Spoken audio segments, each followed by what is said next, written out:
Olá, meu querido, bom dia, boa tarde, boa noite. Meus queridos, graças a Deus, acabamos de chegar de uma jornada de trabalho, graças a Deus, e já aproveitamos aqui, o nosso momento para gravar mais um vídeo para você.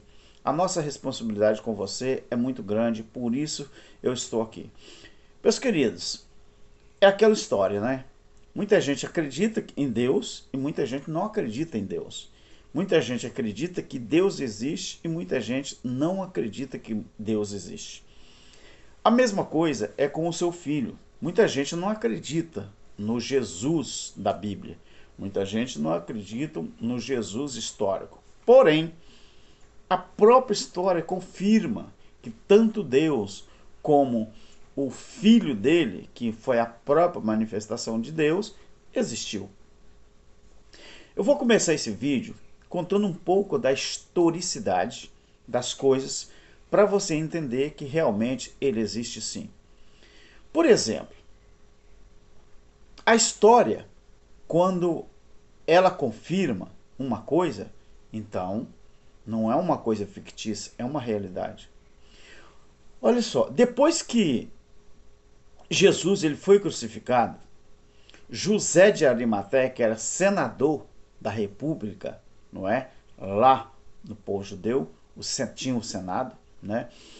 Então, José de Arimateia, o que ele fez?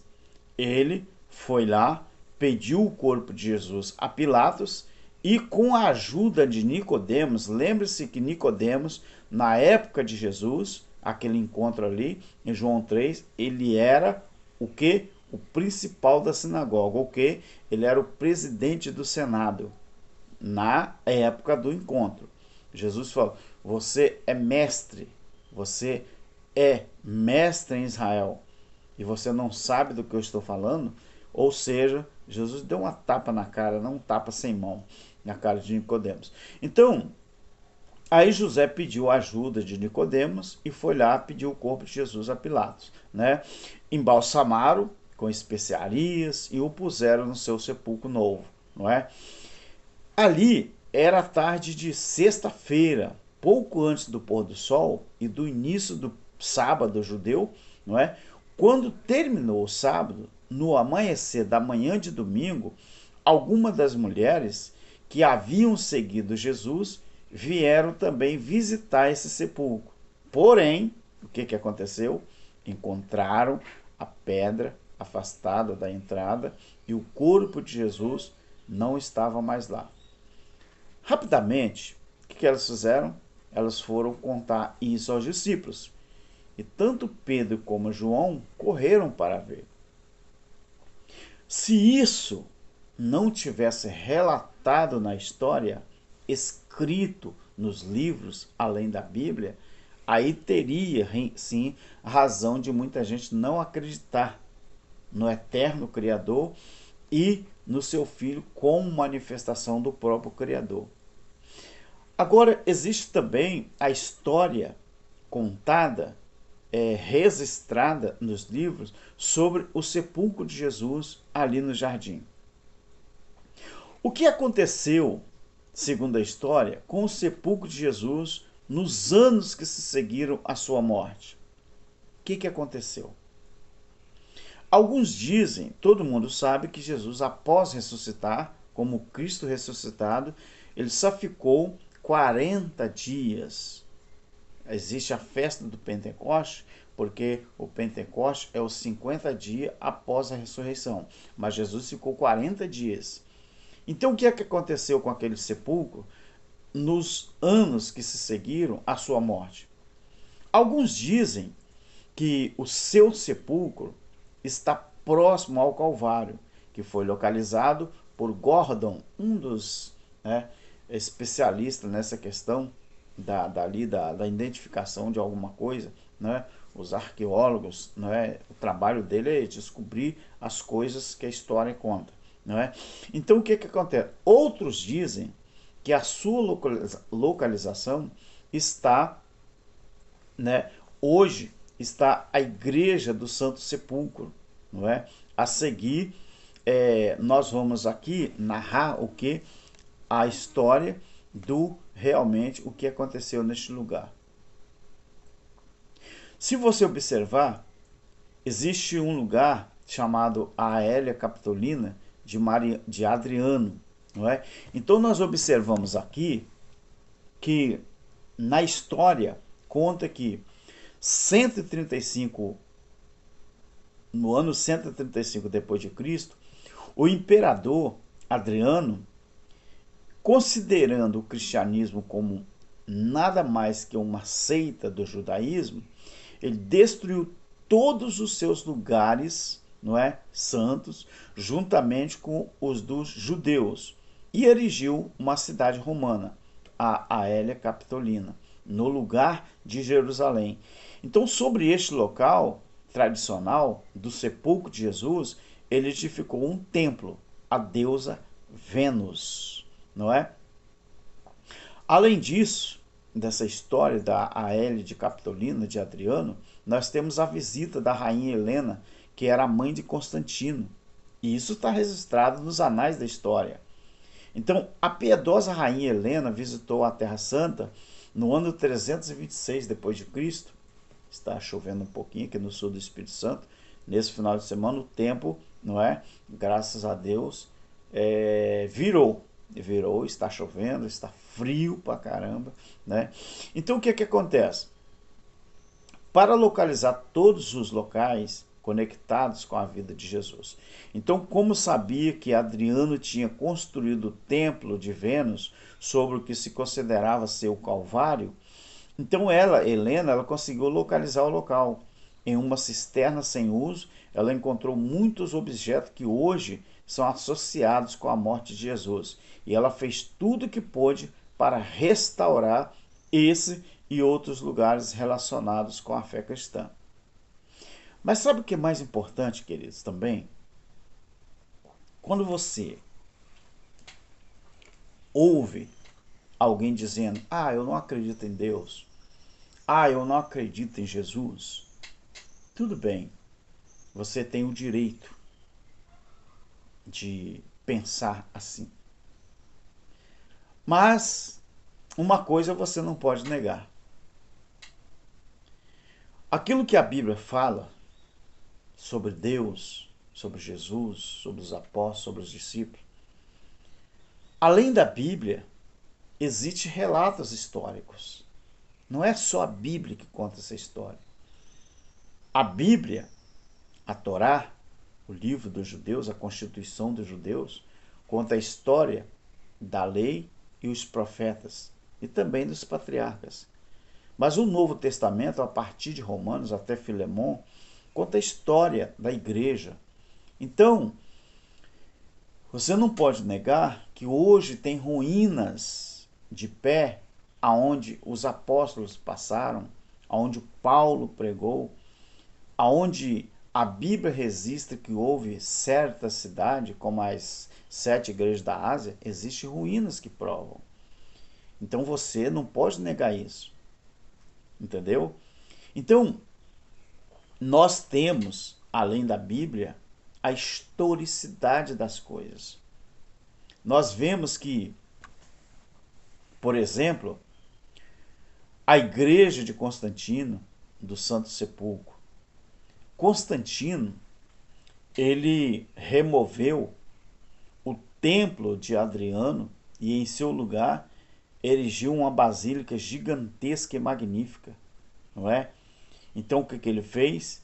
Ele cortou as rochas de 3 lados da caverna e nivelou e pavimentou a área, de modo que pôde erigir colunas e uma cúpula para formar uma rotunda, né, chamada Anastasis, que significa ressurreição. Então ele foi muito generoso no uso de ouro, prata, pedras preciosas, mármores, mosaicos e esculturas em pedra. Então, meus queridos, uma coisa você não pode negar, que assim como eu não sei definir o meu Criador, eu não sei definir como que é Deus, se ele é preto, se ele é branco, se ele é alto, se ele é baixo, se ele é gordo, se ele é magro, eu não sei, porque Deus é espírito. Mas uma coisa eu tenho certeza, ele existe, ele existe. Do contrário, nós não estaríamos aqui. Então, além da Bíblia, existe a história posterior. Por exemplo, em 614 depois de Cristo, os persas, né, o Império Persa, destruiu essa magnífica estrutura que foi ali erigida, né, por Constantino no Santo Sepulcro, e fizeram o quê? 2 anos depois, o patriarca da Igreja Ortodoxa Grega, Abbot Modestus, a reconstruiu em escala mais modestas. Então, aí veio um louco, né, chamado califa egípcio, El-Hakim, e a destruiu. E ela foi reconstruída apressadamente no ano 1037 depois de Cristo. Então a igreja construída pelos cruzados no século XII foi parcialmente destruída em 1240 depois de Cristo por invasores tártaros. Hoje, queridos, o sepulcro está localizado atrás da Capela do Anjo e é assinalado por uma placa de mármore e branco. Então, para você entender a história, além de... Uma certa vez eu me deparei com um pastor preguiçoso, muito preguiçoso, no que diz respeito à leitura, e eu estava conversando com ele e já tinha praticamente umas 3 ou 4 horas que eu estava lendo a Bíblia e escrevendo, preparando matéria para gravar vídeo, né? E ele chegou aqui em casa, e como a gente é bastante conhecido, desde novo, e ele olhou para mim e falou: rapaz, eu não tenho essa paciência que você tem não. Eu falei: como assim, pastor? Ele falou: essa paciência que você tem de ficar 2, 3 horas estudando a Bíblia. Eu falei: o senhor tem como repetir o que o senhor acabou de dizer? Ele falou: é verdade, eu não tenho essa paciência de ficar lendo e escrevendo não. Eu falei: vem cá, mas o senhor é pastor, né? Ele falou: sim. Eu falei: como é que o senhor tem coragem de dizer que o senhor não tem paciência de estudar a Bíblia? Ele falou: não tenho não. Eu nem gosto de estudar a Bíblia. Eu falei: pastor, o senhor está no lugar errado. O senhor está no lugar errado. O que o senhor tem para ensinar aos seus membros? Ele falou: ah, mas isso aí não tem nada a ver. Eu falei: tem tudo a ver, pastor. Tem tudo a ver. Eu falei: se eu, que não sou pastor, não sou presbítero, não sou diácono, não sou evangelista, eu não sou nada. Eu só sou filho de Deus no Espírito. Eu tenho sede de estudar a Bíblia. Imagina o senhor, era para ter o dobro ou 3 vezes mais vontade de estudar a Bíblia do que eu, porque o senhor tem responsabilidade com seus membros. Ele falou: não, mas não tem essa paciência não. Entendeu, queridos? Então tem pessoas que acham que nós estamos aqui é para brincar. Não. Eu não tenho responsabilidade como membro de igreja. Eu não sou pastor. Eu sou estudante da Bíblia, mas eu tenho meus inscritos, que são vocês. E eu tenho o dever de estudar, de escrever, de pesquisar, para depois passar um estudo para vocês. Claro que tem gente aí ouvindo que é muito mais inteligente do que eu, mas são pessoas humildes, pessoas que olham assim e falam assim: ah, esse Alberto é mais um doido. Não, tem pessoas mais inteligentes do que eu que fica vendo vídeo e fica analisando. Tem coisas que eu aprendo com os outros, mas tem coisas que os outros aprendem conosco. Isso é humildade. Isso é humildade. E se falou em humildade, eu tenho. Eu ouço até uma criança, né? Quando uma criança fala alguma coisa comigo que eu, por ter 60 anos de idade, talvez nunca tive essa experiência que a criança conta para mim. Então, graças a Deus por isso. Eu sou aquela pessoa que absolvo as coisas. Por exemplo, os irmãos aí colocam comentário e eu vou analisar, eu vou fazer conforme a vontade do nosso Criador, Tá bom, irmãos? Então temos que estudar assim. Então a história prova a existência de Deus. A história prova a existência do nosso Criador. Queridos, e assim eu chego ao final do vídeo e pedindo para você se inscrever, deixar o seu like, comentar e compartilhar com outras pessoas. Agora não se esqueça, quando você se inscrever, aperte o sininho de notificação, tá? Na opção todas. Além do mais, você quer ajudar o canal Alberto Lírio, Evangelho Eterno, a Verdade Ocultada?